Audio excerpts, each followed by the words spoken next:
Pessoal, tudo bem? Bom, vamos falar hoje sobre astrologia e espiritualidade. Quando a gente fala um pouquinho sobre astrologia, muita gente fala, eu não concordo, eu concordo muito.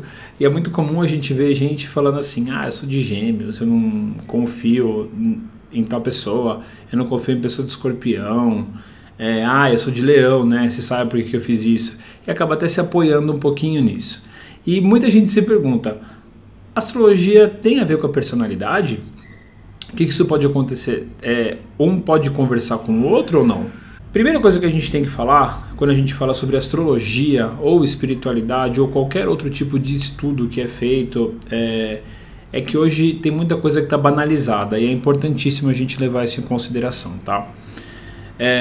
A banalização das práticas e dos estudos leva à desconfiança e, claro, falta de credibilidade, né?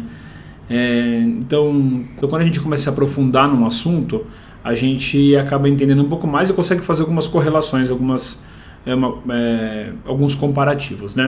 Então, primeira coisa, eu vou falar sim sobre alguns elementos que podem traçar algumas personalidades dos signos, e aí depois eu entro para uma outra parte aí sobre a personalidade das pessoas, certo? Então a primeira coisa que eu vou falar hoje são sobre os elementos naturais e os signos. Quando a gente fala sobre esse assunto, a gente fala sobre os 4 elementos existentes. A gente fala sobre a terra, fogo, o ar e a água. Sendo que os elementos de terra, os signos que são elementos de terra, a gente está falando sobre touro, virgem e capricórnio.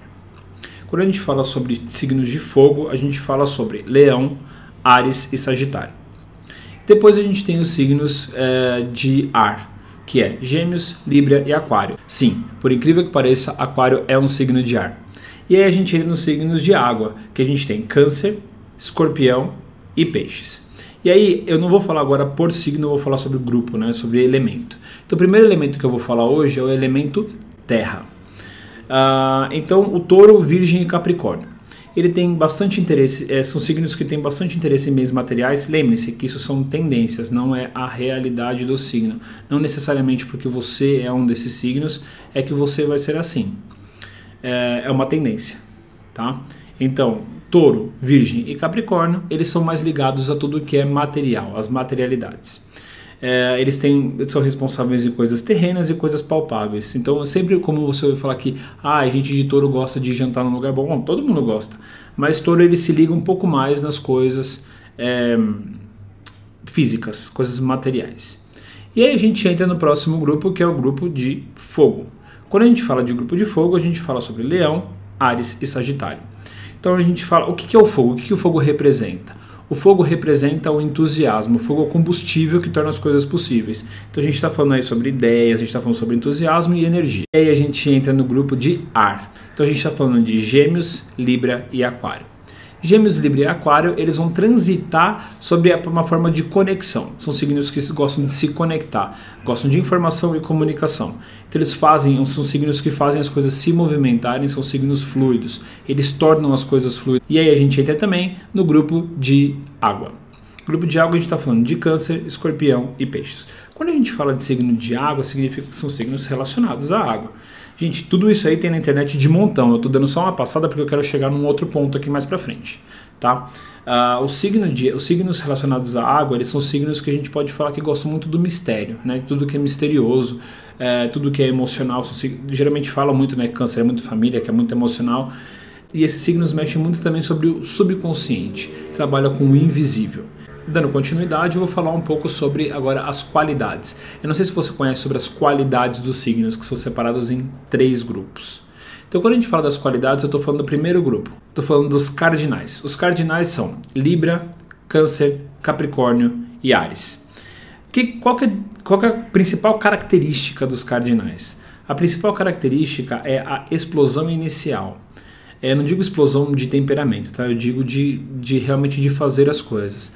É um grupo que é muito bom para começar algo. Então tem muito impulso, você fala, vai nessa direção. Ele pega muito impulso e vai. O único problema é que esse grupo não tem muita estamina, não continua muito.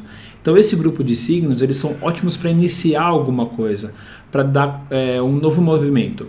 E aí quando você tem um período de descanso e ele vai dar um outro impulso, às vezes ele não vai para o mesmo impulso que ele estava dando, ele vai para uma outra direção. E é aí que esses signos se perdem um pouquinho quando vão fazer alguma coisa. Por isso que eles precisam sempre de um bom direcionamento. Bom direcionamento e ter um foco um pouco maior de acompanhamento, porque ele se perde um pouco no acompanhamento. E aí a gente entra no outro grupo, que são os grupos de fixos. O que são os grupos? Que são os fixos? Primeiro, quem? A gente está falando de Touro, Leão, Escorpião e Aquário.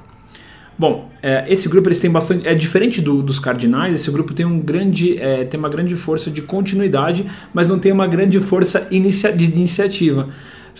São grupos de signos que são difíceis de fazer alguma mudança, de tomar uma decisão de mudança. Eles vão seguindo as coisas, às vezes até não aguentam mais. Muitas vezes estão num trabalho que não suportam mais, mas estão ali, ó, seguindo. Mesma coisa para relacionamento. Então, eles precisam de uma grande força propulsora para poderem fazer a mudança. E eles são ótimos de continuidade.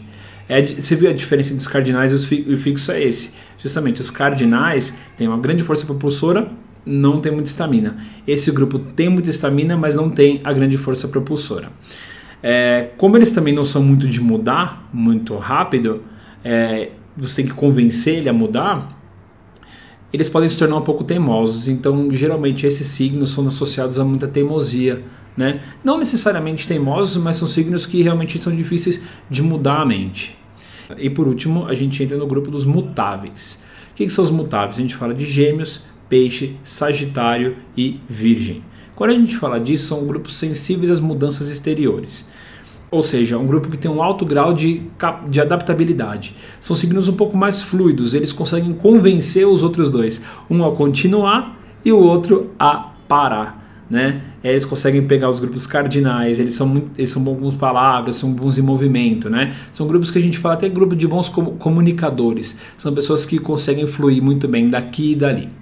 O que é astrologia? Por que eu falo isso? Para falar sobre espiritualidade também. Na verdade, eu gosto de imaginar as coisas de uma forma um pouco diferente.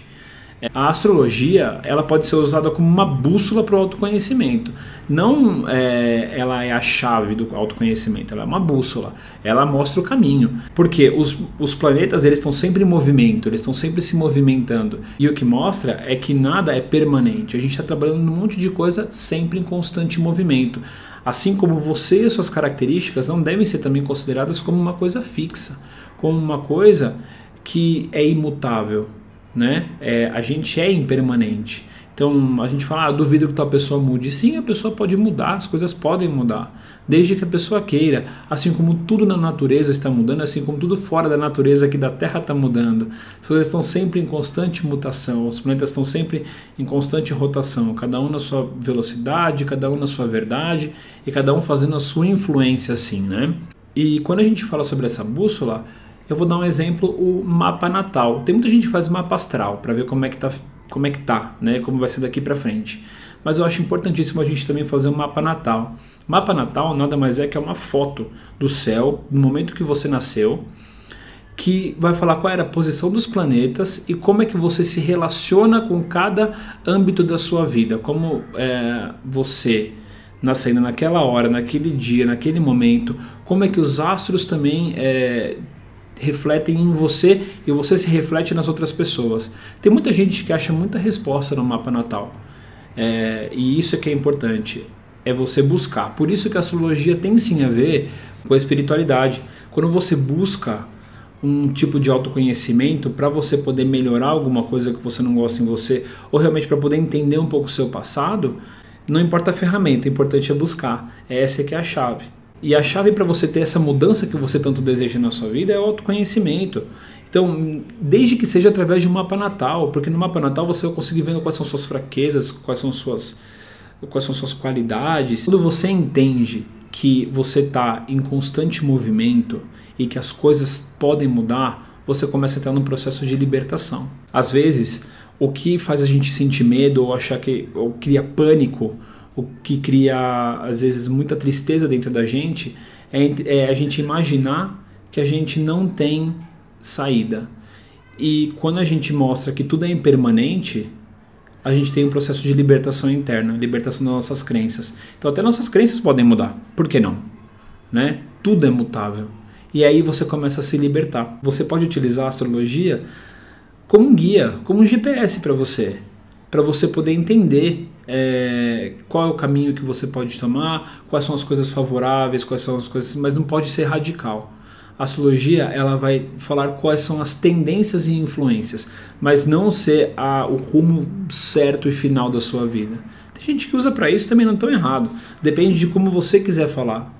Depende de como você quiser fazer. Você constrói a sua verdade. Você constrói o seu mundo. Você aceita e não aceita as coisas que tem para você, né? É importante a gente falar que você é livre. A gente só está preso, a nossa imaginação só está presa ao que a gente conhece. Então, às vezes a gente precisa vivenciar alguma coisa, passar por alguma coisa, para a gente ter um novo tipo de conhecimento e saber o que a gente quer e o que a gente não quer para a nossa vida. Então, para mim, eu acho que essa é a mensagem. A importância do autoconhecimento, e hoje eu usei como exemplo a astrologia, e a astrologia casa muito bem com a espiritualidade, sim, desde que você saiba utilizá-la, beleza?